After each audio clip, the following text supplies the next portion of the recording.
You're listening to an Airwave Media Podcast.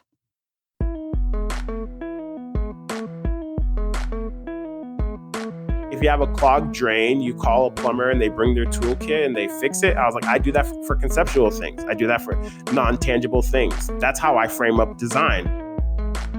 Hi, everyone. I'm Amy Devers, and this is Clever. Today, I'm talking to Nu Goteh. Nu is a design and brand strategist and creative director with a lifelong passion for creating platforms for communities to engage in a shared experience.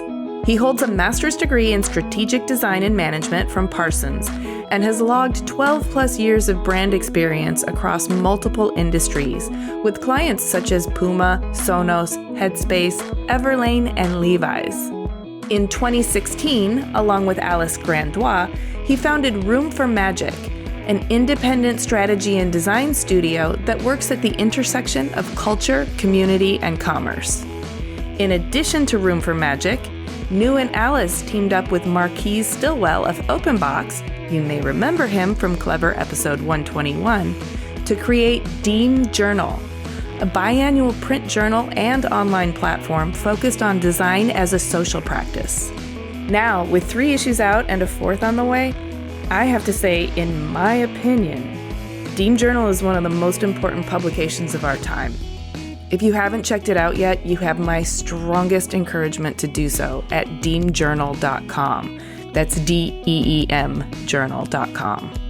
Aside from all of his contributions to society, Nu is a genuinely engaging storyteller with a fascinating life and a particular gift for creating his own opportunities.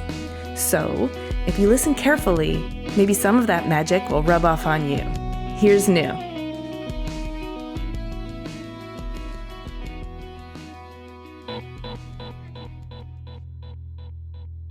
Hello, my name is Nu Goteh. I currently live in Los Angeles, California, and I am a researcher, designer, strategist, and facilitator of all things awesome. And the reason why I do that is because I want to be able to help open up better conditions for everybody to be able to achieve self-actualization in whatever capacity that means for them. I'd love to hear about your childhood, your family dynamic, some of the experiences that shaped you.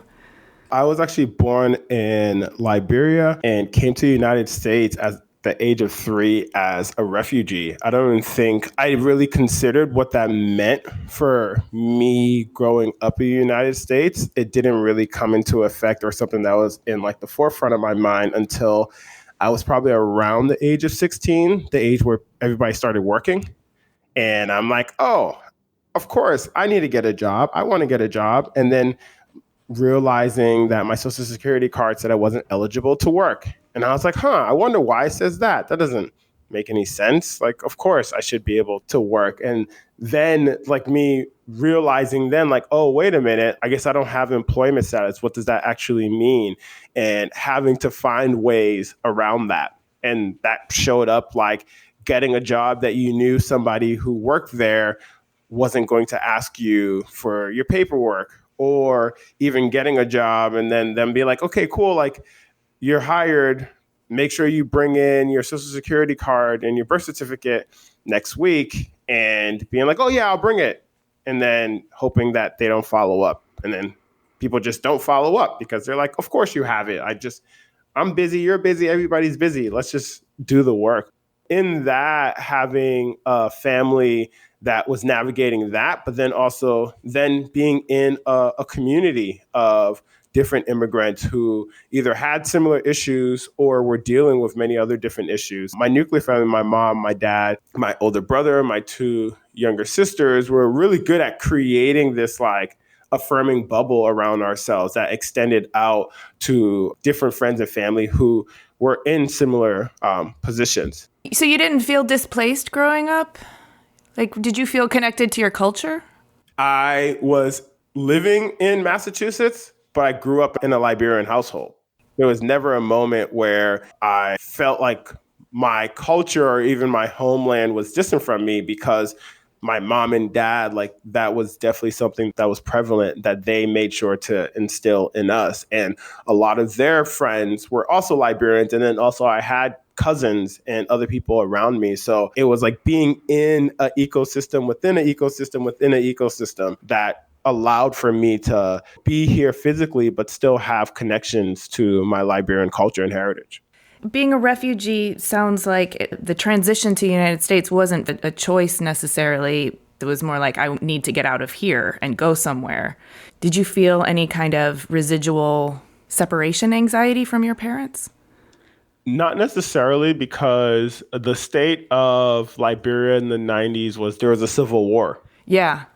So there was a civil war. There was a lot of death. There was a lot of friends and family that were passed away due to the war. My parents were able to say, okay, well, how can we find an opportunity to provide a better life for us, to provide a better life for our kids? There really wasn't an opportunity to have separation anxiety. I think as years went by and as like my parents got us a green card, as the green card then turned into permanent residence, and then that turning into citizenship, there were definitely conversations of like, oh man, how come we haven't been back to Liberia? Part of the answer for that was our legal status here is that we couldn't go back because it was unsafe for us to go back. So you mentioned that you grew up in a nice kind of affirming bubble, and it didn't really have an impact on you until you started to realize that you didn't have the proper paperwork at 16 years old to get a job. Were you expressing yourself and your creativity in your teenage years? I've always been into music. I got into skateboarding and as well as art and design, in which music has always been something that has been a love I shared with both of my parents, but then especially having a really close friend who got into skateboarding. And then because he was one of my best friends, I also got into skateboarding, and then which opened up a world of different type of music, but then also opened up the world of design and me seeing skate decks and me watching different skate videos and being like, oh, what's an 8mm camera? And so that exposure also then started to evolve. With somebody who is into fashion, I liked sneakers. I was really into sneakers, and I was really into the computer. There was a moment where a friend of mine, there used to be this website called cPixel that was like pre-Tinder. It was a hot or not website. Super simple. You made a profile and people thought you were hot. They clicked on it. If they didn't think you were hot, they wouldn't click on your picture. And I remember my friend Gil had this image of him standing in front of a waterfall with a lens flare. And I remember being like, whoa, how did you do that? And he's like, there's this app called Photoshop Elements. He's like, you should get it so you also can stand in front of a waterfall with a lens flare. And this is during the time of LimeWire. So he's like, Photoshop Elements, you should get it. And I'm like, okay, cool. I'm going to get this thing. And so I download a version of it and started teaching myself how to use Photoshop, how to use layers. And another friend of mine who was a DJ was like, hey, I need a flyer. I heard you can make flyers. And I'm like, yeah, I can put people in front of waterfalls with lens flares. And so from there, he asked me to make him a flyer for a party, and I made him a flyer for a party. And then people were like, oh, you're really good at this. Like, make us more stuff. And so like my world of design started merging and it started just coming out of this like self-sense of like being able to identify myself online. And then eventually, as I continued on with that, I started layering on. I had this just intense love for sneakers. Part of it was my parents sent me to a Catholic school as like the most affordable way to be able to get some sort of like private school education. And we had to wear uniforms.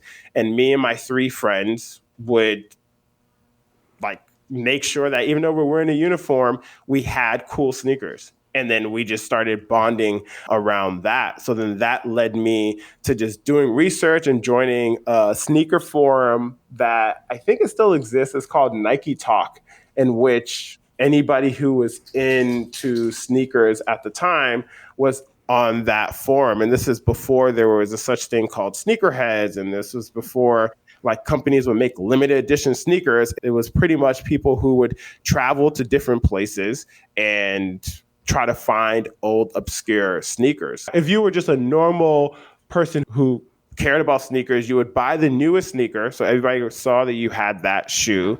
And then you would wear it until it got pretty beaten up. And then it would transition into your basketball shoe. Then you would play basketball with it. So the shoe was meant to have high value at the beginning because you wanted to be seen with it immediately. So people identify like, oh yeah, this person has the newest shoe. And then as new shoes come out, you transition out of the old one, in which the community that I found myself in had an opposite approach. It's like, no, actually, you want to be the only person wearing that shoe. So you're not going to wear it immediately when everybody else is wearing it. You're going to wait a year or so, and then you're going to wear it when nobody else has it, nobody has access to it. And then that's what brings you value. Fascinating. Yeah. Yeah. So you were really kind of working the system, or at least aware of how you could participate in the system in your own way, with your own creative agency from a very young age. Yeah. Being on Nike Talk, having experience and teaching myself how to use Photoshop, I started just like finding out about blogs. So there was Blogspot, and I created my own Blogspot, and I would email people who I was inspired by and ask them if they would want to do an interview for my blog. And people would be like, yeah, sure. And and purely because I was able to have a Blogspot and have an image of myself that I doctored up in Photoshop, people were like, oh, this must be legit. I started interviewing people. I started reaching out to people who I was inspired by, find their email, and then shoot them questions. And then I would create graphics out of it and post it on my Blogspot. I love this initiative. What kind of people were you emailing and what kind of questions were you asking? I was emailing a mix of people who were either in fashion, so I guess what you would consider streetwear now, or people who are in skate or in music. So one of the people that I shot an email to is a skater named Jason Dill. So I was hesitant getting into skate, especially being a Black person in skate. There weren't many Black people in skate at that point, and skate was very like harsh. It was very punk rock and aggressive, and that didn't resonate with me. But I saw this one video from a company called Alien Workshop, and they made a skate video with Alien Workshop and Habitat. So those are two different skate brands that came together and made a video. But their video was based in the East Coast, so it was a lot of New York and Philly, and it was my first time seeing skate presented in this more artistic way. So they were using 8mm cameras, they were using B-roll, they were using hip hop music. A lot of the people and a lot of the associations that people have with Supreme now, Alien Workshop and Habitat were in that ecosystem. So that was the first time me seeing skate presented in a way that was accessible and that represented me. And so the person who had the closing scene in that video was Jason Dill. And I remember that was my first time hearing Radiohead. I think he was skating to Karma Police. And I was like, whoa, what is this? This is crazy. This makes no sense. And I'm like, oh, I have to interview Jason Dill because Jason Dill is the coolest person ever. And I think around that time, he actually made a cameo when Ozzy Osbourne had his show. He was Jack Osbourne's friend who was crashing with them for a couple of months. And I remember watching it and being like, yeah, that's Jason Dill who's wearing the Japan only dunks in this colorway that nobody can get. I remember thinking like, wow, so cool that he's on MTV. So I emailed him a bunch of questions and he responded with the most like short one-word answers. Probably not the best interview ever, but I, was able to cut my teeth at journalism. So so that was like one of like the interviews that I was super excited about because he didn't have to respond to me. But what compelled you to do that? Were you mostly focused on making connections with these people, or were you really focused on sharing their story with the rest of your community? Or what was your main impetus? I like to create things. Yeah. And back then I didn't have a strategy or a rhyme or reason. I just knew I had access to. And I was like, oh, I have an idea. Okay, I want to see if I can bring this idea to life. And that was pretty much it. Yeah, that's the creative energy at the center of everything. Yeah, like there really wasn't a bigger picture to it. Like there wasn't anything that was laddering up, even though as we continue talking, you'll see that it definitely ladders up and I haven't changed a bit, but it was just me having access and then imagining and then bringing my imagination to fruition. And those cultures that you were interested in and involved in, music, skating, even fashion and sneakers, it has a kind of DIY ethos too. It's very much finding resources around you and then using those to make stuff and to communicate and to build community. Yeah. Yeah. I understand you started off your academic undergraduate career getting a bachelor's of business administration from University of Massachusetts Lowell. Yeah. And that was interesting. So I guess from an academic, scholastic standpoint, I've always been pretty good at school. Me being able to memorize things was something that came to me easily. But I was my report cards would always say, Nu's a great student.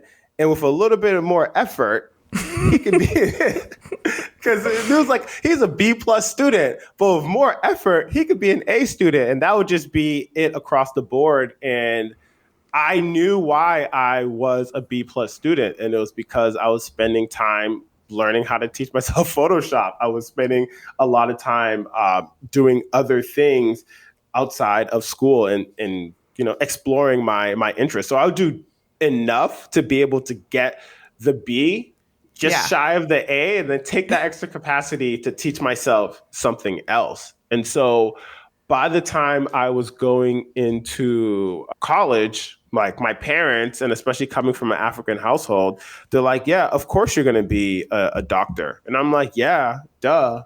Because I'm a good, because I'm a good child, so I'm here to be a doctor. And then what upped the ante was that we had a lawyer who was helping us with our immigration paperwork, and he was a lawyer and a doctor.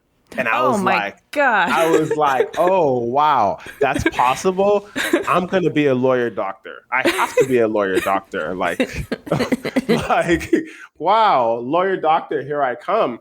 And so by the time I was going into my freshman year, my dad was like, awesome, you're going to be a lawyer doctor. Let's get let's get you in medical first, and then, you can get your law degree afterwards. And so with that, the UMass system has UMass Worcester, and UMass Worcester is has their medical program. But around that time was a time where my parents got divorced. And so I grew up in Lowell, Massachusetts. And so I was like, okay, cool. I'll go to UMass Lowell for at least my freshman year and then transfer to UMass Worcester to enter into their pre-med program. And so going into school, I started taking the prerequisites for the pre-med program. And one of the first classes is anatomy and physiology. And UMass Lowell is known for their nursing program, and their nursing program is very competitive. AKA it's meant to weed people out. So then you have me in this program that if you get a D-, that's passing. And people are like striving to get a D-. And I'm like, not understanding, like, okay, like I've never faced a class that was hard. And when I tell you I was bombing, when I tell you I was failing, I was like, I came out of that class with like a very, very low GPA, super low. I was like, academic probation low. I was around like 2.5 for a GPA. Yeah. And part of it was that the classes that I were taking were meant to weed people out. Yeah.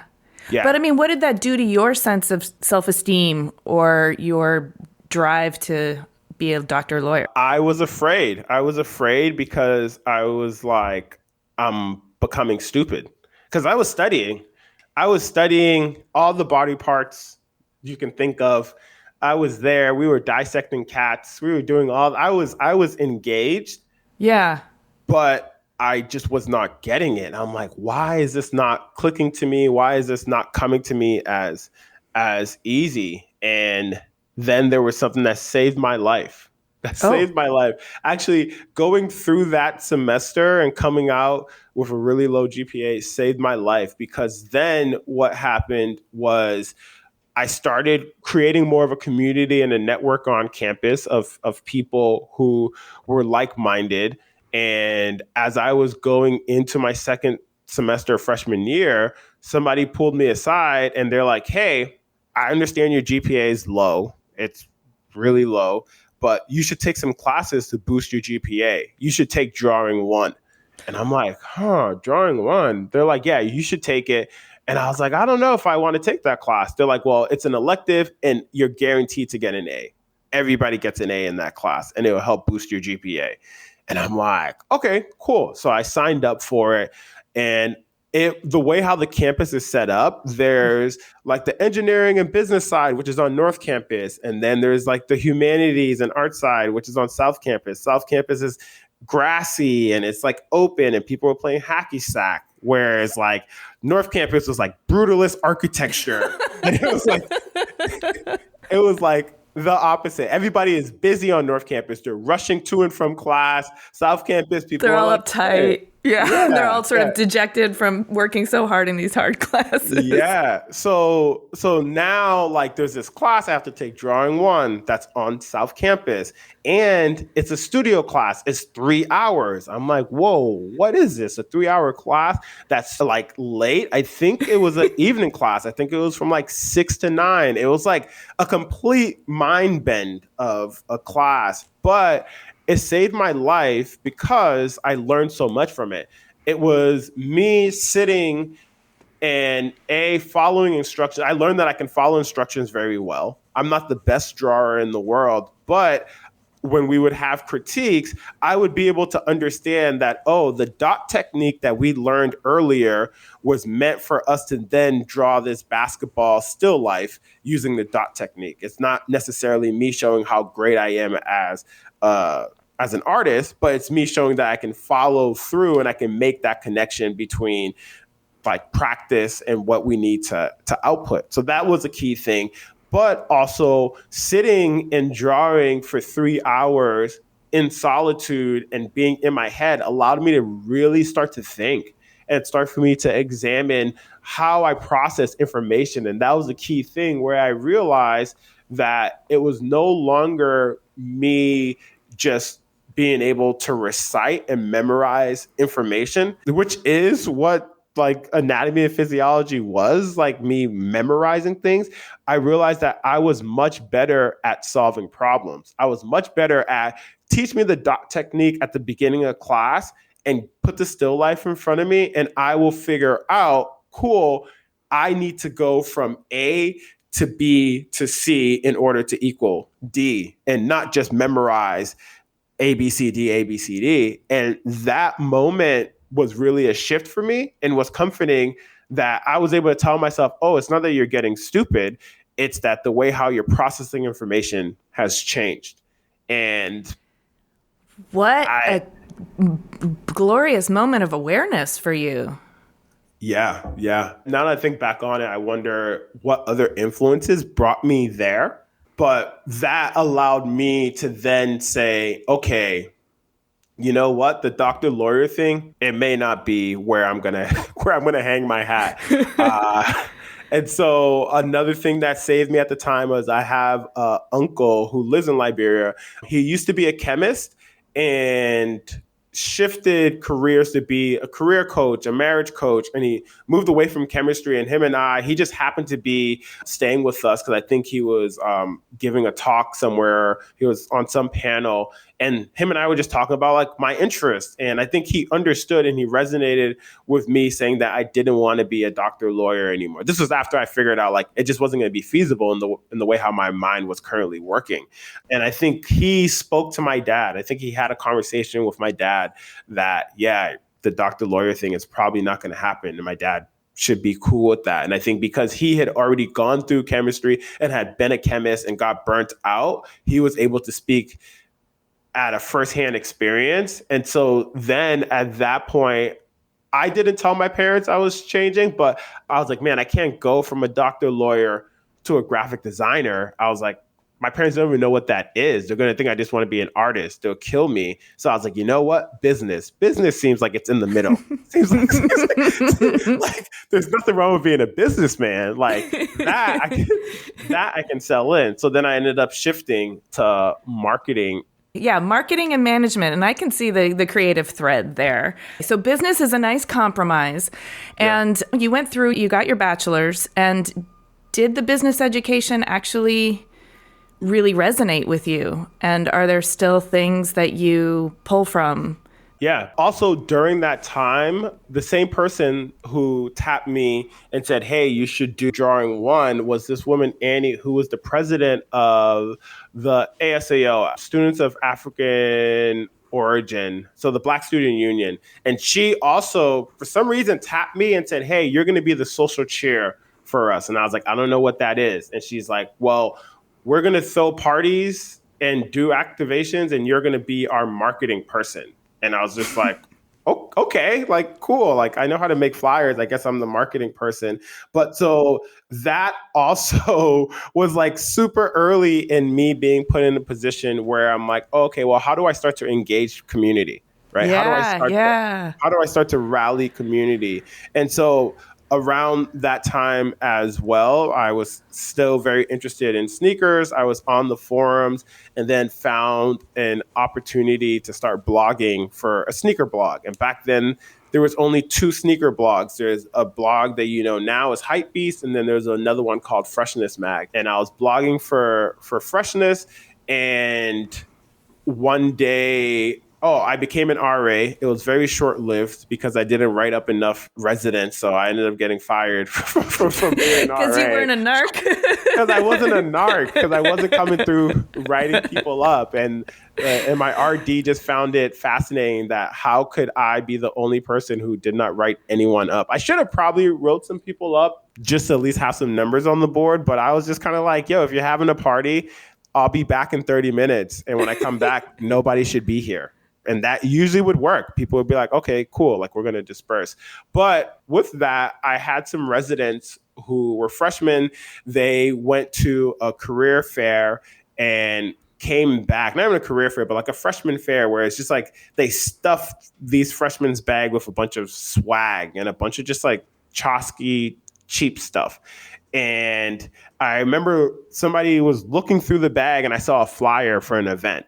And the event was about music, art, and fashion. And I was like, oh, this looks so cool. This must be in New York because only cool things like this happen in New York. And then I'm like, no, well, if the flyer's here, it must be local. So then I asked, like, hey, can I have this flyer? They're like, sure. I went back to my room and I Google searched, I guess I Google searched whoever was putting it on, and I found that there was an agency that was putting it on. And I emailed every single person that was on their contact list. I'm sure if I dug through my Gmail, that email exists somewhere of me asking them, introducing myself, saying that I do marketing, but I also have a background in graphic design, and I would love an internship. And the following morning, they gave me a call and they're like, hey, we don't have an internship, but we would love for you to come in. And I'm like, okay, cool. So I ended up going for an interview, which my brother was like, you have to wear a suit. He's like, make sure you wear a suit. And I was like, you think so? I was like, I don't know. He's like, yeah, wear a suit, man. You're going on an interview. I didn't really have a suit. I got a suit. I wore the suit. I just remember they laughed at me. They laughed. It wasn't a suit type place, was it? It wasn't. It was not. They laughed at me and they were like, what? And afterwards, not even afterwards, they were just kind of like, don't ever wear a suit here ever again. Don't ever do that. And I was just like, oh, okay. But they ended up offering me, they're like, we'll make you an internship. They did a position for you. They created a position for me. And the irony was that my parents hated that I spent a lot of time researching sneakers, and they hated that I spent any time graphic designing. Like, they hated it. And so African parents have a way of like simplifying everything into just one insult. And the and the insult was, all you do is spend time drawing sneakers. That's all you want to do is draw sneakers all day. Mind you, I was never drawing sneakers. Like, that wasn't like something I was doing. I liked sneakers and I did research about it and I did graphic design, and they just flattened it to, all you do is draw sneakers all day. And so after getting that internship that's in Boston, so now it's in the big city, it's in Boston, and they're going to pay me $15 an hour. My mom's like, oh my God, that's so amazing. Like, what are you going to be doing? I'm like, drawing sneakers. Somebody's willing to pay you to draw sneakers? I said, yeah, people are willing to pay for people to draw sneakers, Ma. So then I started at that internship as a graphic designer and also doing marketing. And so I was designing a bunch of flyers, a bunch of different collateral, as well as kind of like being their defunct street team for events that they were putting on. And I met a lot of people who, you know, I still work with to this day, but one of the people that I met was a friend of mine. We ended up bonding over sneakers, and we would just like share back and forth about different sneakers that we were both excited about. And one day he was like, hey, I'm opening up a shop. And, you know, some of the things that we spoke about like really inspired me. Like, I want you to come check out the shop. And I'm like, okay, cool. So I go to check it out. And this friend of mine is super handy. He can build anything. And I'm like looking at it and he's like, yeah, the concept is going to be pretty cool. It's going to be like hidden away. Bodega. Yeah. And so he's like, yeah, man, like, you know, a lot of the conversations that we had like really helped, like inspired some things. Like, you know, we don't have any money, but if you want to help us, I'm like, sure. So I would help my friends do odds and end things. We just like, hey, y'all trying to order a zillion laces? Like, yeah, I could see where we could order a zillion laces. Or being like, hey, I know a shop in Lowell that has dead stock sneakers from the 90s that they just sit on, that you could probably go and buy the whole allotment from them. And so then I found myself transitioning to hanging out at the shop and helping out and doing odd and things for them. And which one day, while I was still blogging for the sneaker blog, now this is when I was like peak sneaker addict and I was in it 150%. One day, the VP of marketing for Puma came into Bodega, and one of my friends was like, oh, you should meet him because I know you want content. You should go talk to him. So I got introduced to him. We had a conversation. He gave me his card, and then a light bulb went off, and I was like, oh, I should ask him to be my mentor. I was like, forget the content. I need a mentor. And it was a simple idea that I had that, oh, if I want to have all the sneakers in the world, instead of me buying them, if I worked for a sneaker company, I can get all the free sneakers I want. And so I was like, that's the job that I need. I need to work at a sneaker company. So I asked him to be my mentor. He said yes, he was down with that. And then I started going to Puma maybe like once a month and talking about me. And then eventually they realized that I had so much knowledge in terms of sneaker culture as well as just the internet, because I was on the internet religiously. And so they were like, hey, we would love to be able to make you an intern if you're available for it. And I'm like, yeah, I would love to have an internship at Puma. And so the interesting part was that I was only a sophomore at the time. This is brilliant. Yeah. And so I go back to my school and I say, hey, I got an internship opportunity. And they said, no, you can't.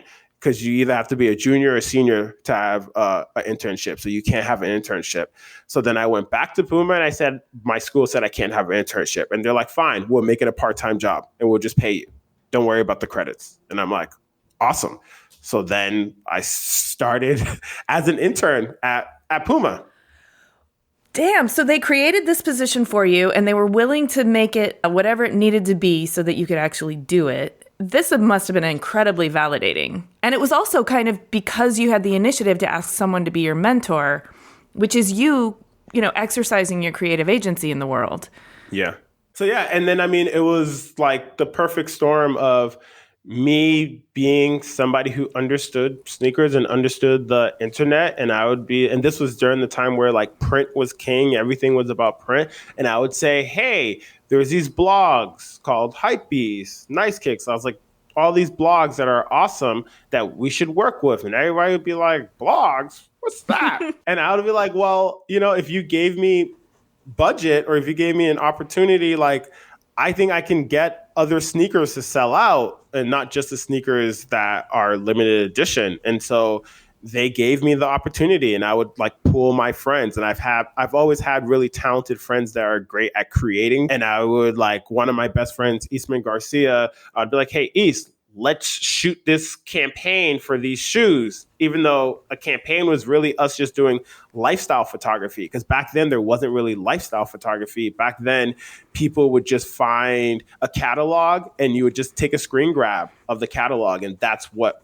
people would use to represent the shoe. And I would say, well, if we shot it ourselves and made it look cool, I can send it to the blogs. And then that evolved to me saying to the blogs, well, let me actually send you the product and then you can shoot it yourself and you can editorialize it. And some of the blogs being like, that doesn't make any sense. Why would we ever want to do that? And me being like, no, trust me, like there's an opportunity here.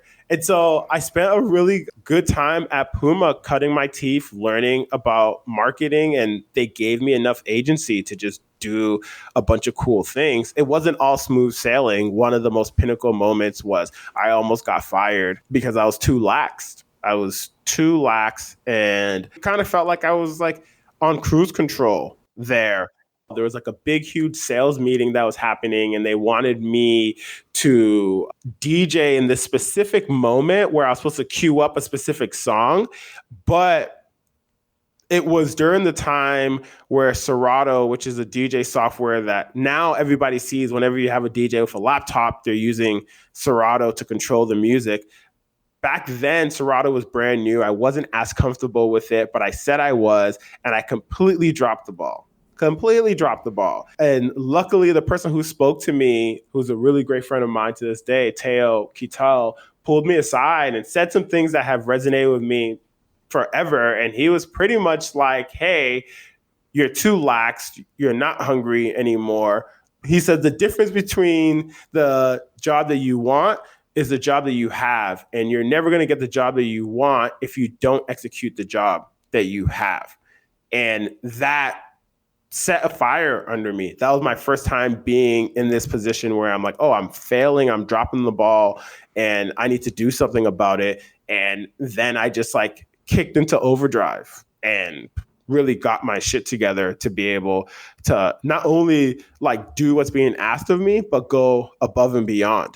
And so I like fully invested myself in being at Puma. If I had a spring break or winter break or whatever, I would ask like, hey, can I work 40 hours? And they'd be like, sure. So then it got to the point where by the time I graduated, I already had a job there. I had already been working there because of just how much time and energy I had put into there.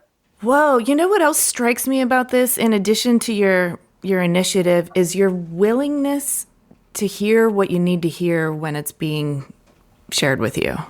It doesn't sound like you had a defensive ego that would push away this kind of important advice. No. I think that especially at that age, when you're kind of like crushing it as a young sneaker executive, you could maybe not think that other people knew what was best for you. But apparently you have the ability to take that in when you need to. And also lean into it, because I've had to have conversations with people like Teo had with me. But one of the key differences, like you're saying, is that I didn't take it as a personal attack. Yeah. I took it as, oh, this person is giving me the answers to the test. This person is giving me exactly what I need in order to succeed. And I'm not going to let shame keep me and make me like shrink. I'm going to like rise to the occasion and exceed expectations.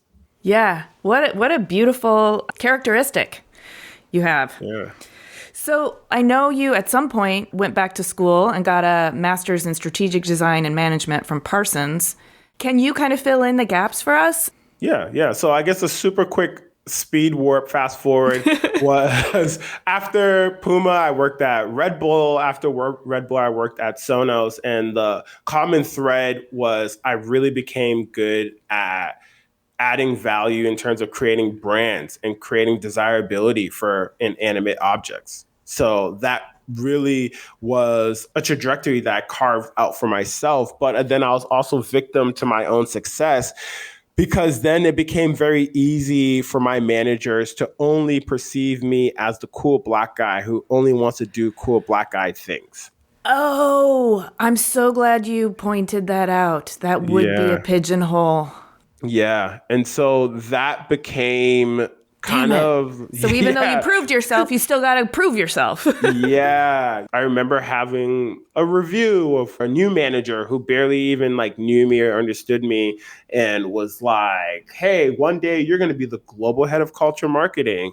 He thought I would be excited about that. And I said, no. I was like, I don't want to be the global head of culture marketing. I was like, I want to be the CMO. I was like, I don't want to be those people's boss. I want to be everybody's boss because I'm capable of being everybody's boss. And I don't want to limit myself. And I think part of it was me starting to think and see like, there is a more analytical, strategic side that I don't ever get a chance to express, that I was interested in tapping back into. The lawyer doctor kicked back in. I was like, you know what? I was like, y'all don't know about lawyer Dr. Nu, but you're gonna learn today. I was living in LA, working for Sonos, had the coolest job in the world on paper that I just didn't really care for too much because I had done it a zillion times over at that point. And so I was looking for a new opportunity, and really where my mind started to shift away from was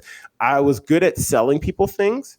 And then I was like, well, I'm more interested in solving problems. How can I move into a space of solving problems?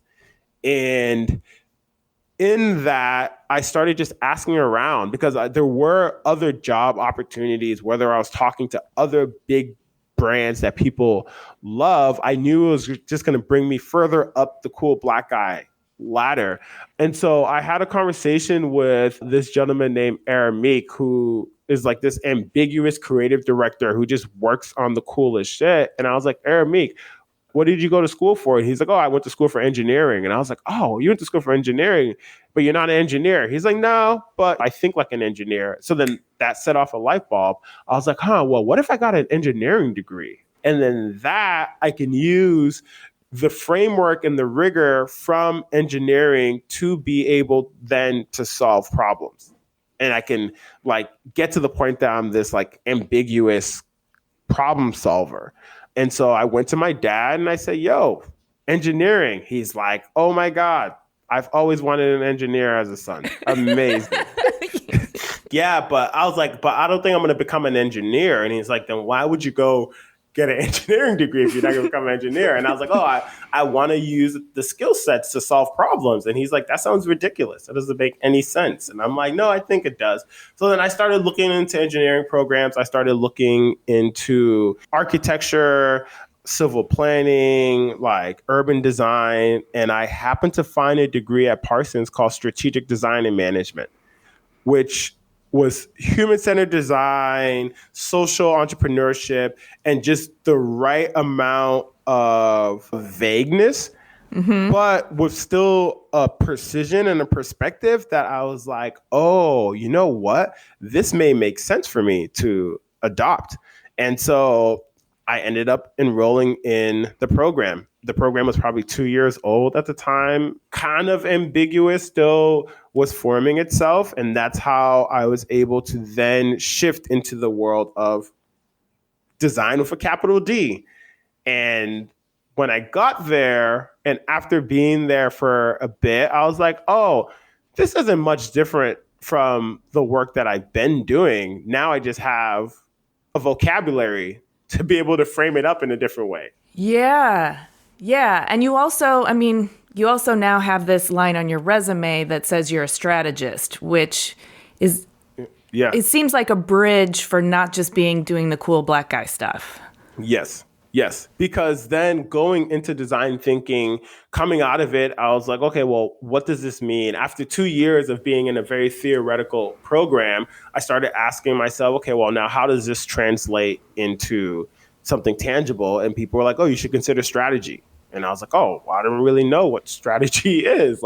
And people were like, oh, yeah, you would be a great strategist. So then I started asking around. I started asking people, what is strategy? And one of my best friends was working for an ad agency in San Francisco. And I asked him if he knew any strategists. He said, yeah, he connected me with some people there. And then that ended up turning into an interview, even though I didn't go into it for it to be an interview. And I still had a whole semester left of school. But in typical my trajectory, they were like, hey, we want to offer you a position as a strategist. And I'm like, everywhere you go, people are creating jobs for you and you're not even out of school yet, Nu. I mean, it's a gift and a curse. So then I ended up having to postpone graduating for a year and finishing that semester. And I moved to San Francisco and became a strategist. And part of it was they were excited about service design and design thinking and having that as an offering. And I quickly realized before they realized that it just didn't work in their business model. And especially that agency was known for big, huge con lion winning creative ideas, and which human-centered design isn't that theatrical. It's not going to win you a con lion. And so the work that I was put on wasn't the work that I was hired to do, but rather than running from it, I leaned into it and I learned how to become the best strategist ever. And when my mom would ask me, because when I graduated from Parsons, or even when I went into the program, she's like, okay, so what are you? What do you do? And I would tell her, I'm a plumber. And she's like, what do you mean? I was like, if you have a clogged drain, you call a plumber and they bring their toolkit and they fix it. I was like, I do that for conceptual things. I do that for non-tangible things. That's how I frame up design, is plumbing. And so by the time I took that strategist job, she's like, oh, so now are you still a plumber? And I was like, no, I'm a used car salesman. And she's like, what do you mean? I was like, I use research and data to be able to sell ideas. And the ideas I was selling weren't that great ideas. So I thought of them as used cars. Oh, yeah. You're a storyteller, too. I mean, the way you're framing this up makes it so easy to understand and digest. You've founded Room for Magic, which is an independent strategy and design studio that works at the intersection of culture, community, and commerce. Can you describe the work that you do, the values of the organization, and your own personal experience of creative agency as the founder of your own studio? Yeah, so Room for Magic really came at a pivotal time for me. So after grad school, working at an ad agency, I learned a lot. I had another tough learning lesson moment in which one of my first projects as a strategist, I completely bombed. Nobody told me what a strategist is and what a strategist does. I saw a job description. It looked very similar to things that I've done before. They were impressed with me and awesome. We're off to the races. And so I had a very talented director of strategy that most people did not like working with. And he kind of didn't like working with most people either. But for some reason, he took a liking to me. And I started working on a project with him and another junior strategist. And by the end of it, I had a lunch scheduled with him, my manager. So he managed my manager and then the other strategist. And the lunch was pretty much for him to insult us and say that you do not know how to do your job. Oh, my God. I can't remember what we ate for lunch, but the conversation itself was very insightful because I learned at that moment what the core of my job was. And he said it, you don't know what an insight is. So then at that moment, I'm like, oh, my job as a strategist is to produce insights. And at that moment, I leaned into the conversation and I asked him, what's an insight? And he couldn't tell me. He couldn't really tell me what an insight was. I think it's something that he had just been living with all his life. Of course, you know an insight when you see it, but he couldn't really tell me what an insight was. Mind you, for context, he is a very difficult person to work with, and I could see why everybody hated working with him. But that lit a fire under me because I like challenges and I like figuring out things. So I went back. I did a lot of Googling to start to understand what an insight is. And I ended up creating myself this like cheat sheet to get a better grasp of an insight. And what I came up with, it's a human truth that is shared with everyone, but it's not until you put it in the right perspective that people see it. Oh, that's your job as a strategist, is to produce those insights? Yes, because you remember, I was a used car salesman. I was selling ideas, and the main tool for selling an idea is an insight. And so what that means is when you go to a client, you want to be able to have them go, oh, why didn't I think of that? Here's a cheat sheet for everyone is comedians. Comedians are strategists. Comedians write insights all the time. Whenever Jerry Seinfeld goes, you know what's interesting about donut hole? That anything that follows that, you're like, it's funny because it's true. Right. And yeah. So with insights, what I would do is I would write it like a stand-up comedy bit and take out anything that's funny. And then it's just the stuff that's true. And so at that point, a client will say, oh, you know what? We didn't think about XYZ problem that way. And you're like, yeah, that's why you're paying us. Once I understood what the assignment was and understood, okay, now how do I start to think in this insight-driven way, I became really good at it, being a strategist. I became like their star strategists that they would put on many different projects. And even to the point where that document that I created for myself became something that I would use to onboard junior strategists who had just joined and people who had transitioned into strategy. A lot of people, when they have an insight, it's sort of an unpredictable epiphany. How do you have insights on demand? That's the hard part. The way how I compare it is when somebody says, hey, make me laugh. There's so much context that goes into understanding somebody's humor. And there's so much context that goes into understanding what somebody will find insightful. What would somebody find to be a nuanced truth that they agree with and they've experienced, but never really looked at it in that perspective? And so I became just good at understanding, at least getting a good gauge of context. Okay, well, what's this person's lived experience? How could I start to get a good understanding of what the client's expectations are? What are their cultural references? What are the things that excite them? What are the things that bother them? How do I shape an idea around that? So it's usually much more of a discourse, and even in stakeholder interviews, spending a lot of time getting a good understanding of the context around the company, their culture, helps you to be able to write phenomenal insights. So when you have stakeholder interviews, aren't they sometimes trying to use this insight to sell their product to somebody else? And so don't you need an insight about their audience or their consumer? Yes, but I guess the starting point, let's say if we're pitching in an idea before we can even talk to the consumer, we have to win over the stakeholders. And so once I realized what it meant to be a strategist, how to manufacture insights, I had this epiphany where I started asking myself, because then I realized I was selling things again. I wasn't solving problems. I was back to selling things.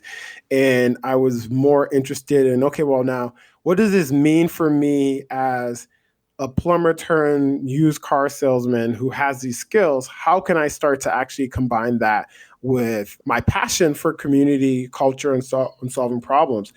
I set off to try to find a way to have more control and more value over how I asserted my skill set and how I produced value, AKA I was no longer interested in working for other people and selling ideas that they held close to them. I wanted to sell ideas that I cared about. And those ideas were at the intersection of community. And the hypothesis that I had was, how can I make doing socially engaged work cool and enticing? You're the guy to do that. Thank you. Combining my design thinking to actually understand what are community problems, and then now my ability to sell in those ideas, to use insights to be able to get people excited about those ideas. That was the foundation that created my studio, Room for Magic. So on some level, I mean, you've got the skills, you've got the passion, you know where you want to aim all of your energy. Do you also have like confidence, or do you have naivete when it comes to starting your own studio? I think you need both. I think naivete is a huge, huge component of success, because if you ask most successful people about what they're doing, they're like, yeah, if I would have known it was this much work, Yeah, I never would have done it. I probably wouldn't have done it. I heard a quote the other day: we don't need permission to do the things that we want to do. I really carry that with me because, similar to my past lives, I entered into a space. When I started off as a strategist, I sucked at it. I was told by the person who hired me, like, yo, you suck at your job. It took me some time and some learning, but then I figured it out. And so I am still on the journey of figuring out a studio, but it's an iterative thing that gets better and gets better over time. And so there is illusion of grandeur, confidence, where we're like, yeah, we can do everything. And then on the flip side of that, then there's imposter syndrome of like, wait, do we even know what we're doing? How do you manage all of those feelings within yourself? I mean, it manifests in bad sleeping habits. So I tend to wake up at night. So my mind loves to solve problems. My mind is like, oh, there's a problem. Let's solve that problem.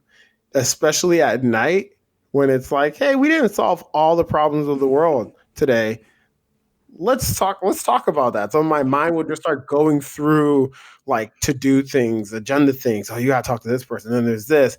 And then I'll find myself up. And the way how I manage that actually is by listening to podcasts. But here's the thing. I have a list of podcasts that I find engaging enough that I can put on, but I'm not too involved in that I can fall asleep to. This is not one of them, by the way. Okay, so I'm glad you said that, because I was like, oh my God, am I one of the ones that puts him to sleep? No. This is not one of them. But yeah, podcasts. And then also, I guess, yeah, I carry a lot of stress in my gut. I have gut issues at times. And so for me, it's important to have a system that I can rely on, whether it is my wife, I have a leadership coach, I have talented people that I work with so that I don't feel like I have to take on everything myself. Yeah, that's so important. I mean, I think that it takes a village adage, really applies to so much. And I find myself in this day and age, particularly in this COVID kind of moment where we spent a lot of time really figuring out how to do things digitally and in an isolated situation and in, bubbles that are much smaller than we were used to. It is so valuable to me to be able to not only just share the load with people, but to be in it together. Yeah. And I think for me, luckily, the people who I have around me also remind me to relax at times. Oh, nice. Yeah. And I mean, Room for Magic as a name is an inside joke. That means relax. Take it easy. Not everything needs to be figured out. Not every problem needs to be solved. Sometimes the solution is leaving room for magic. I was just having this visual of the creative process, and there are some things you can do to organize it, or at least to sort of channel it and conjure it. But at this very center of it, it's just a kind of a soupy mess. And you have to honor that in some way. You have to let things gestate and become. Yeah. Sometimes before you know what they are. So how is Room for Magic going? And talk to me about like what kinds of work you do and what kinds of projects you take on.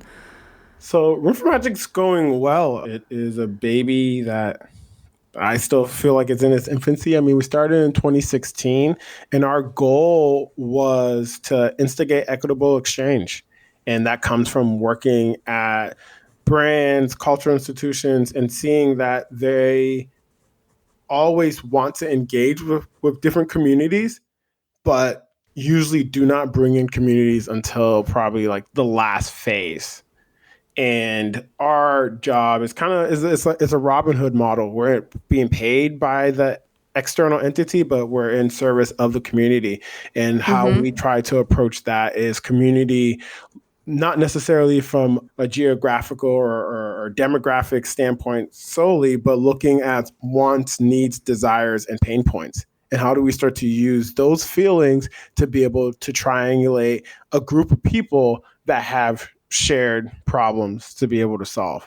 And so initially we started off only doing research and strategy. We wanted to be very elitist and snobby about the work that we did. And we're like, we do not do creative or execution. We only do research and strategy. And that worked out for us for probably like 15 minutes. Because what would end up happening was people want things that are immediately actionable and that are tangible. And when you're saying this bigger issue that you have is not going to be solved purely by an output, it's more of a process that you need to shift. They're like, I don't know how I'm going to justify that to the board, or I don't know how that's going to be justified to whoever they need to justify it to. So a lot of times what we started to see was that actually the best way to be able to sell in the strategy that would be the most impactful is by attaching it to the creative, but not necessarily letting the creative drive it, but letting the research and strategy drive it. So some of the clients that we've had include Headspace. We worked along with Headspace to help them start to identify blind spots when it comes to bringing mindfulness to the world, in which they realize that, oh, wait a minute, the world actually includes way more people than the demographic that uses our platform. And so it was exciting to be able to have a client that trusted us to allow us to point out where they suck at things.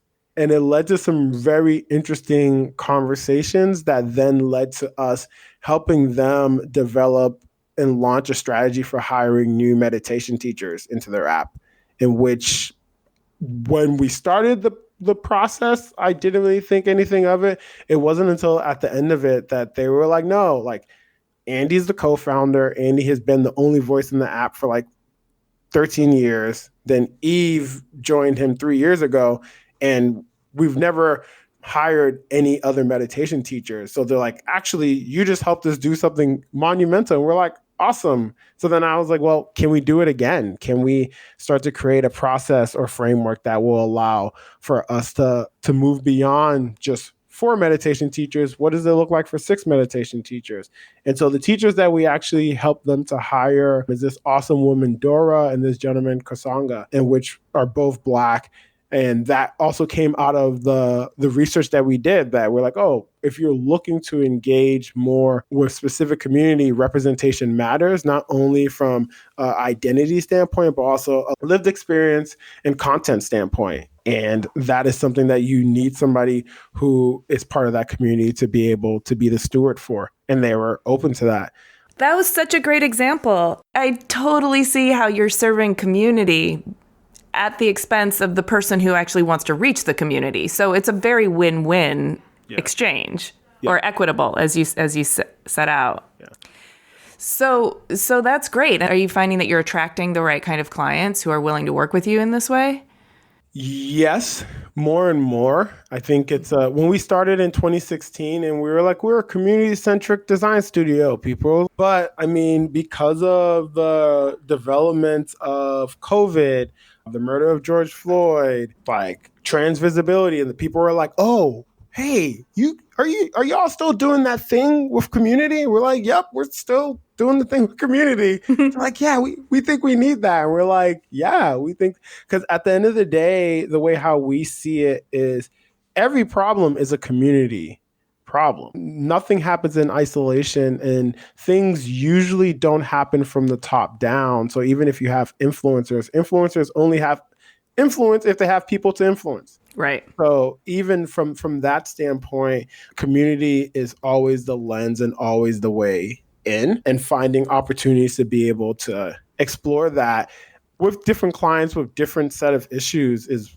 what tends to excite us. And it shows up in different ways. And so whereas previously we were very much strategy and research and that's it. And then as of recent, we've actually started taking on more creative work. And part of that is because we have our publication, Deem Journal, in which people started seeing Deem and they were like, hey, who does your branding? Who does your social? And I'm like, well, we do. And they're like, do you offer that? And I'm like, no. And then capitalism will come knock on the door. And I'm like, yeah, we kind of keep these lights on. So sure. So yeah, but all our creative endeavors also have a community focus. We did an awesome rebrand for the Michigan Justice Fund, really helping them to start to just reimagine what a brand could be that's meant to serve communities at the intersection of the carceral system.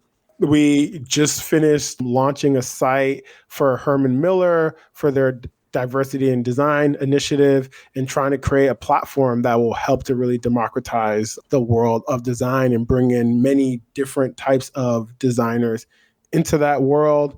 And then we also got an opportunity to do branding for a development in Detroit. A for-profit and nonprofit coalition called Develop Detroit bought a plot in the Sugar Hill district of Detroit and turned it into like a mixed-use building that includes housing, veteran housing, as well as artist studios and retail spaces. And we got a chance to do the actual branding for the entire building. So right now the projects range, but at the core of it, it's still community.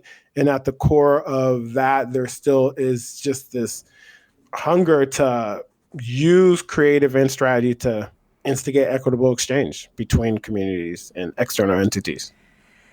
I love it. So you had mentioned, as if you didn't have enough on your plate already, you mentioned Deem Journal. And I really, really want to get into that. I am a huge fan of this project. It's a biannual print journal, an online platform that's focused on design as a social practice. Can you share the ethos behind this platform and the impetus that compelled you and your collaborators to embark on this project? So Alice is a partner in Room for Magic. So when Alice and I decided to start Room for Magic and take on projects, not all the projects we were getting were awesome social justice projects. I mean, both of our backgrounds comes from brand.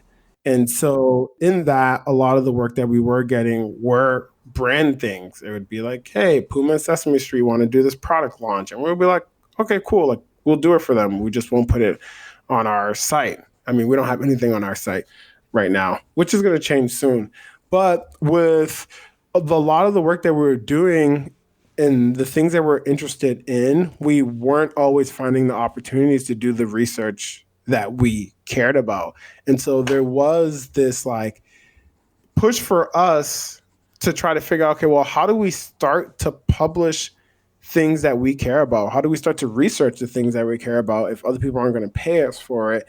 Well, we'll just do it ourselves. And then it just so happened that at that time, Marquise Stillwell, who you've interviewed, and a partner of ours, I was a fellow at his studio Open Box when I was in grad school. And he'd always keep in touch with me. And one day came to me and was like, hey, I would love to partner with you to create something. Like, what would you think about creating a publication? And it just happened to align around the time Alice and I were thinking about, okay, well, how do we start to do more of the research that really excites us? And so we joined forces, Room for Magic and Open Box, to be able to create Deem. And initially the idea for Deem was more centering around looking at people who operate in and fill multiple spaces in terms of design, and how to be able to facilitate that. What's a transdisciplinary design approach? Really what that ended up evolving into, though, is design as social practice. And what that really starts to mean to us is being able to use design as a tool of adding value, but then adding in the social practice layer, socially engaged art, whereas you have social impact work that's meant to create new conditions and open up opportunity. The X factor that we really look at is art, because art actually is very similar to strategy, to writing insights. The goal of art is to be able to shift the perspective or provide an additional perspective on a topic.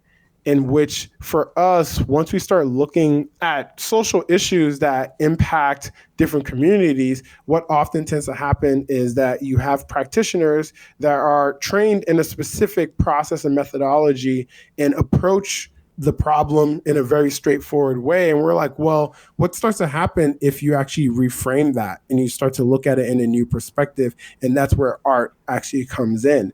And so with the triangulation of design as social practice, what we really are trying to do at the end of the day is democratize design and start to look at design from a new perspective, in which that relates back to my time at grad school. That relates back to my time of rediscovering design, but then understanding like, oh, wait a minute, this isn't new to me. These are just new terms. And one of the things that I always evangelize is that design has what I call the fidelity trap, in which the fidelity trap is that if I tell someone I'm a designer, they immediately ask, oh, what do you design? Are you a graphic designer? Are you an industrial designer? It starts to become about outputs of design. Those outputs of design are usually judged based on fidelity, how beautiful, finished, polished, bold, or minimal is said design. But what's left out of that conversation usually are the resources needed to achieve that level of design, to achieve that level of polish. And spoiler alert, resources aren't evenly distributed. So not everyone gets the resources to be able to achieve a level of fruition that they envision. And so with that, what we started to see, the reason why design looks so homogenous is because you need resources to be a designer, or design only shows up when something is well funded. And so we started to say, well, what happens if you don't look at design based on output? Because design isn't solely output, but you look at design based on a process, and which is a process of adding value, in which in that process, we found that it's not exclusive to just designers. So many other people participate and facilitate in the process of adding value every single day. And so at that point, we started asking, what would it look like for us to have design-based conversations with people who may not necessarily identify as design, but participate in the act of adding value? Yes. This is where it gets really good, because I totally am aligned with this idea also that design is a process, not a product. And that process is something that is in everything. Every decision is a design decision. And if we don't recognize it, then we don't harness it, or don't design with intention. Or bad actors design with evil intentions and we don't catch it. One of the things that Deem does so beautifully is tell these rich stories and elevate the work of amazing people who are doing things that are very much about adding value, but are non-traditional in terms of what we might consider practicing designers. And so in doing so, you're blowing open the definition of design as our culture understands it to be. I think it's so misunderstood in our general culture that the value of it is also not being shared, and it's as it could be, and it's also not being celebrated as an opportunity or an option for people who see it as only for those who are extra resourced. Yeah. Issue 1 is a great example. So issue 1 features Adrienne Marie Brown, known as a writer, doula, activist, 2 times New York Times bestseller. When we initially approached Adrienne, there was some hesitancy. We're like, hey, we want to put you on the cover of our first design publication. And it was like, you sure? Me? Why me? And there was some convincing. And when we actually went to her house in Detroit, had an awesome photo shoot with her, in the interview, she was like, you know what? The work I do is design. And we're like, yeah. We're like, yeah. We're like, that's it. That's what we want to get across. And so for me, the sleight of hand that we pull off is that at its core, Deem is a pretty theoretical academic journal. It is because when I was writing my syllabus and I needed to buy reference books, I was like, oh, Deem is more akin to these than any other publication that I've come across. But like I said, the sleight of hand that we do is how do we ground it in community? How do we ground it in people? How do we make it into something that's enticing and engaging so it doesn't necessarily read as academic journal that only people in this specific practice can engage with? So what you do so well, obviously, is the curatorial storytelling is amazing, but it's also just a very luscious publication. It's something that feels good in your hand, the paperweight, the photography, the layout, the type.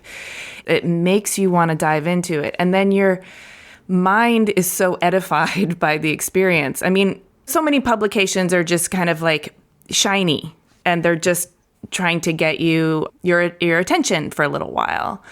But this is a kind of experience that makes me feel like I'm growing as I'm participating with it. I wish for more of that in the world.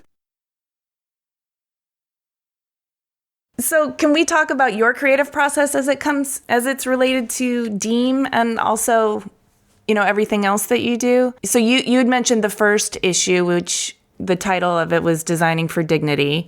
Yep. Issue 2 was Pedagogy for a New World. And you've just released issue 3, which is Envisioning Equity. Yep. And so I'm wondering what you can tell me about your process with, like I said, it's a very luxurious experience, but it also feels really edifying. What's the social process like to get really meta? What's the social practice at the center of it all for you all that are creating it? It really starts with curiosity. All the titles you just read, they read as titles, but they're really question marks. They really start with question marks. We're like, how would you design for dignity? What is dignity? Who gets to quantify or qualify that? Like, okay, well, pedagogy for a new world, like we're in a very tumultuous time. Like, how are people participating and facilitating in knowledge exchange? Like, how do we start to examine that? And especially for envisioning like equity, the question was, okay, well, people often confuse equity for equality. Well, what is equity and what are the different perspectives? And so for us, it's less about being an authority of telling you what to believe, but more of us being able to put out this beacon. We ask a question and then there's a curation of different perspectives that come together in order to allow us to at least move towards the direction that we feel drawn to. And so in that, there is a lot of back and forth of what are the things that we're currently questioning or we're interested in or in the current social zeitgeist that may be under-theorized, maybe over-theorized, that we could bring another perspective to. And part of that is being comfortable without having to be necessarily an expert or an authority in any of those spaces, but more of just a curator. What's the response like when you reach out to people to talk about including or featuring their work or asking these questions and inviting their perspectives? What's the array of responses that you get? Some responses are, holy shit, I love Deem and I would love to talk to you about my work. Or you get people who are a bit hesitant because at times the people that we reach out to aren't published that much. And I think that once again is a nod to the editorial team that they go very deep and not only look for the voices and the perspectives that are currently like on the circuit, but even people who, like, for an example, we had Sylvia Federici in issue 3, in which her work with wages for housework is so pivotal, especially when you're talking about wage work, gender studies.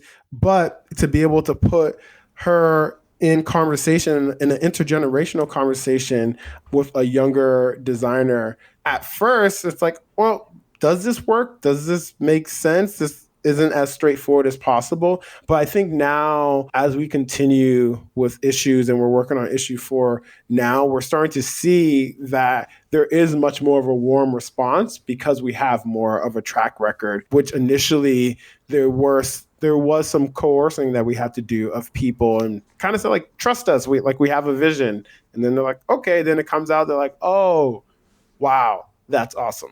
It does seem like there has to be a lot of trust at the center of all of this, because you're essentially asking for narrative trust so that you can tell their story and you can reflect their perspective back out in a way that has integrity and is true to their DNA. Yeah. Now that you have a few issues behind you, you clearly have something you can point to that can speak for you, that can give people a sense of how you intend to steward their story. And I'm sure that's helpful. Does it do some of the labor for you in terms of opening up the trust for those who might be suspicious and or uncomfortable with being spotlighted?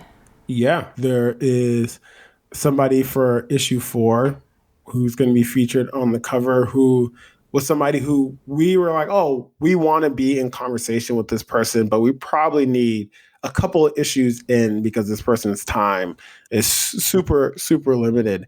But now that we have the proof of work, now that we have a pretty strong network of people who we featured, that we collaborate with, we're starting to see that, the world that we want to reach is getting smaller and smaller, and then being able to have those proof of concepts. But not only print, we've expanded into a forum series that's really taking the collaborators that we have and giving them another vehicle to be able to speak on key issues. And as well as we launched a platform called the Reference Room that is, imagine a art gallery that really is a library that's focused on reading materials, and especially the content that we publish tends to be pretty deep and we have to cut out a lot of things. So then the question was, okay, well, what would it look like for us to be able to create an experience that's purely around engaging with the things that we're engaging with or our collaborators are engaging with to inform their perspective. And so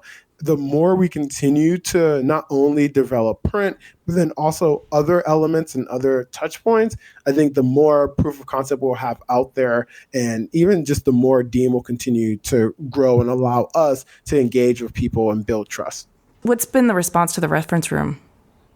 People loved it. I was kind of caught off guard because it was a pretty nerdy idea. I love nerdy things. So to see people come and actually sit down, grab a book, flip through it, sit down, take pictures of it, write down, okay, cool, I want this book, and then go back to the shelf over and over again, and then come back with like friends and family later on, was inspiring to me and got me excited around just this idea of sharing knowledge, and which I thought would be much more of an individual act between one person and you go by yourself. But I start seeing people like talking to other people while they're standing at the shelves, and they're like, hey, if you checked out that book, you should check out this book. So it was a pop-up that happened in December, and I'm excited to be able to bring it back as a pop-up, but then also trying to work on making it a permanent fixture somewhere. I like it. I hope that happens. There's something that's really important to me that I want to hear you explain, which is that Deem, with centering design as a social practice and thinking of design as a process of adding value, but also looking at the world and everything in the world as essentially a complex design challenge, including equity, including the sort of nuanced nature of dismantling the systems that continue inequity. I've read that you view Deem as an agent of change and healing. And I'm really, really interested in this healing component. Can you talk about that? Yeah. It's interesting because I don't think healing comes into design-based conversations too often.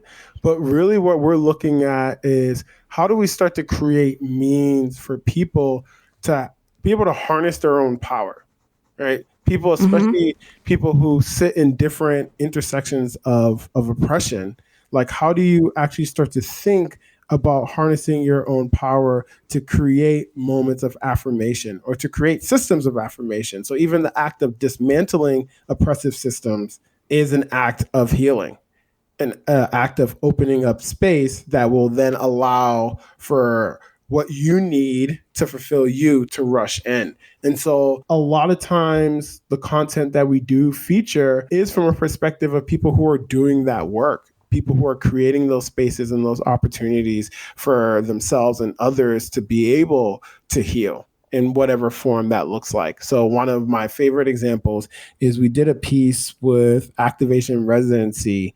It's a retreat for BIPOC trans activists. And the question that they ask what if rest is the work? Like people who are putting so much out there to heal others are asking the question, okay, well, what's happening to us? How are we taking care of ourselves? And what if we start to look at resting not as slacking off or taking a break, but it's part of the work. It's part of the healing. And so we wanted to be able to put that out there as a design challenge. Like, what does it start to mean to think about having restorative practices within your design practice? Who and what are the supporting factors and cast in your life that help you stay vibrant, engaged, hopeful, and committed? The number one, not even supporting, leading, my wife, Christina, just one of my favorite creative partners to just bounce things off of, but then also calls me out on my bullshit. And we need somebody who can spot that and call that out. But then also, I just have a lot of talented friends and family that I keep around me, whether it's my older brother or it's even my younger sisters who are super creative and just always interested in new things. And then my partners, like especially both Alice and Marquise on the Deem side of things, always just keeping me sharp, especially Marquise pushing for us to like think about things in a more expansive way. And Alice is really the one who, like, when you think about healing, like that's like part of her ethos and what she brings to the table. And so I think I have a good combination of all these great inputs, and my other two best friends, Stan and East, just being able to call them up after a client call and talk shit for a moment before I hop into another one. That does sound like a really vibrant ecosystem with lots of checks and balances. Okay, you're a DJ, an enthusiast of vintage home decor, and an educator. You teach in industrial design at Parsons. These are three really important things. When you talk about home, music, and education, these are really cut to the core of human empowerment, I think, in terms of restoration, like we were just talking about at home. Music is art, emotional resonance, community storytelling. Education is the knowledge and skills. So does it feel this way to you? I mean, are these just hobbies, or can you feel what they're empowering within you or how they're fostering your own personal growth? I mean, everything is a hobby for me until you have to charge for it. Yeah, until I have to charge for it. I don't think there's anything that I'm doing now that I didn't already do for free. I'm still the same person who's drawing sneakers every day, according to my mom. So I see them occupying different spaces, but they all inform each other. And so even my class that I teach at Parsons called Design Dichotomy, like a major part of it is I'm trying to help my students start to think through how do they better articulate their perspective when it comes to design. And one of the ways that we do that is we have a design mixtape. And what I told them, I was like, oh yeah, like being a designer is very similar to being a music producer, because you are sitting and you are creating something that you put out into the world. And by the time it gets put out into the world, no matter what your intentions are, it takes on new meaning. and it takes on a new perspective. Music does that. Design does that. I interweave music into my design classes, and even talking about the vintage home decor. That is something that my wife and I started when we were in Oakland and has turned now more into her personal interior styling practice. But that is still something that her and I both enjoy, and her and I both interweave just into our lives in general. So I would say they all overlap. They all operate on different levels. And some of them are more stressful than others, and some of them are like a reprieve. So I try to mix them all together as much as possible. Okay, I love it. It has been amazing talking to you. Thank you so much for the work that you do in the world. I really appreciate it. Thank you for having me. Thanks for listening. To learn more about Nu and see images of his work, read the episode post. Click the link in the details of this episode on your podcast app, or go to cleverpodcast.com, where you can also sign up for our newsletter so you never miss an episode. If you haven't already, please subscribe to Clever on Apple Podcasts, Stitcher, Spotify, or wherever you get your podcasts.